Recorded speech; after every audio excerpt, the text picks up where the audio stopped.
Zack Snyder's Justice League, or as it is more commonly referred to as the Snyder Cut. So to give a brief rundown on how we got to this Snyder Cut of Justice League, it all started when Zack Snyder was originally making Justice League. He unfortunately had the tragic loss of a daughter and he had to leave the production.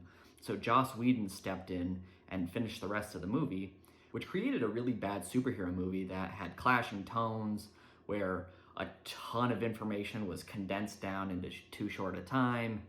It was a mess. So now Warner Brothers let Zack Snyder come back and finish his original vision and released it as a behemoth 4-hour movie on HBO Max. And boy, do I have a lot of thoughts. Fasten your seatbelts.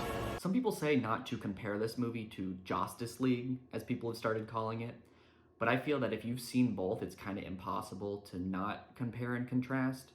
So this first section is going to be things that I think the Snyder Cut did better than the original. First off, the color grading is a whole lot better. In the original, something was off. I think they were trying to make it look less dark and brooding, and so they put a weird filter on everything and it looked awful. This one looks like it's supposed to look. It is dark and brooding, but that's kind of the point. A lot of the cringy jokes that felt like they didn't fit in the original were taken out in the Snyder Cut, which is good because they were terrible in the original. There are still some jokes in this movie, and a lot of them are from Barry Allen, but I'll get into that when I go and break down the characters. As you would expect with a 4-hour movie, the characters are given a lot more depth and backstory, which is appreciated, because in the original I felt like we didn't get any depth on anyone because they tried to fit so much into a 2-hour movie.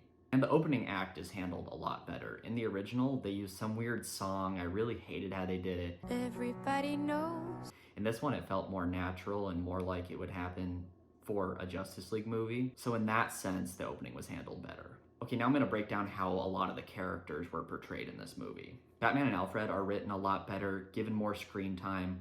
Batman still has some corny lines towards the end of the movie, but more towards the beginning and the middle, I felt that he was written a lot better, more realistic. Wonder Woman is about the same as she was in the original. They didn't change much with her, I didn't feel, at least. Barry Allen, or The Flash, he was bad.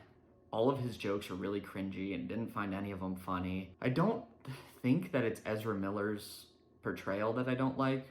I think I don't like how they wrote The Flash at all.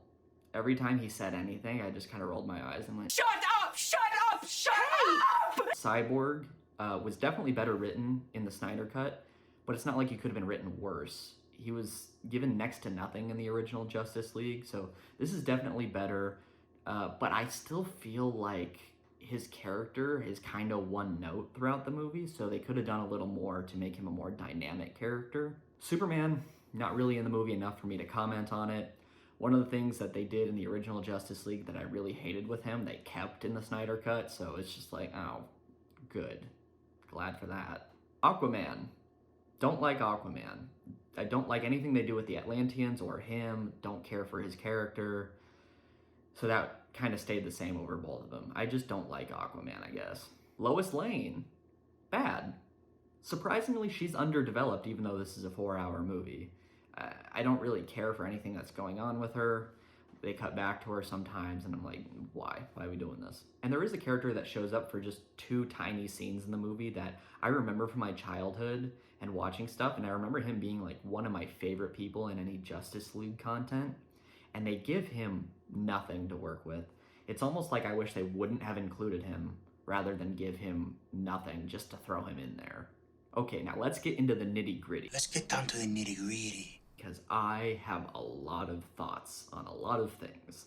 Okay, for starters, Zack Snyder decided to film this movie in a 4:3 aspect ratio, which means that when you watch it on HBO Max, there are black bars on the side throughout the whole movie, and it looks terrible, and I don't know why he did that, because it would have looked better in a normal aspect ratio. So the whole time I'm watching it, like, why? It's arbitrary. Why do that? The music choices in this movie are god-awful. A lot of the times a character will do something and they'll play some music that doesn't seem like it fits behind it, and I go, ooh, ew, what? What? And Zack Snyder does what Zack Snyder does, in that some of his shots seem almost masturbatory. And what I mean by that is that You look at them and you know he was standing behind the camera looking at it going, oh my God, I'm such a good director. Oh yeah, it looks so good.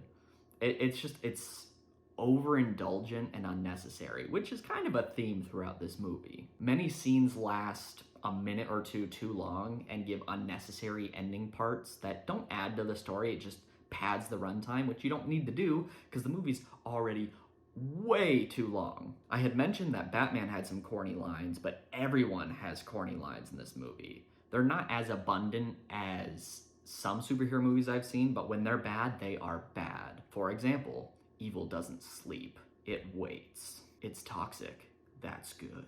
The tip of the tip. Phrasing? They were talking about an iceberg, but it just sounded gross. And that's just a couple. There are a lot more than that I didn't have the time to write down. This movie is broken up into parts, and it shows title cards that say the part number on the screen, and he gives the parts names, and it's bad. That's not good for this movie. I've seen people do that, like break movies up into parts, like Wes Anderson. I'm pretty sure the Grand Budapest Hotel did that. Quentin Tarantino sometimes does that, but they work for the style and tone of that movie. For the Snyder Cut, it doesn't fit at all, and I hate it. And the very last one is called Epilogue, which it is not an epilogue. That's called the resolution. You have a climax of a movie, and after the climax, you have the resolution. It's the resolution. It's not an epilogue. I'm sorry to tell you. In the original Justice League, Steppenwolf sucked as a villain, and he still sucks. And there's actually more than one villain now, and they all kind of suck. They look really bad, too. They look like video game characters. I felt a lot of the CGI in this movie was noticeably bad, and I don't know if I'm just the only one who cares, but it doesn't look real at all, and I didn't like looking at it. When I was watching it, too, I figured that it would be kind of a slog to get through, because it's 4 hours, but right around when I was reaching the 1 hour mark, I was already starting to get bored, and that was a really bad sign. And I was bored for the rest of the movie. And Zack Snyder loves, and I mean absolutely loves, to use slow-mo shots.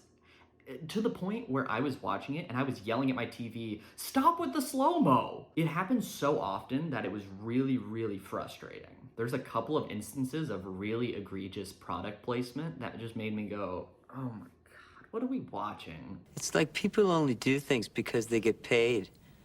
And that's just really sad. And I won't mention what companies they were because I don't want to give them money now. Another really corny thing from this movie is they talk about something called the anti-life equation. And like, you couldn't have come up with a better name than that. What does it do?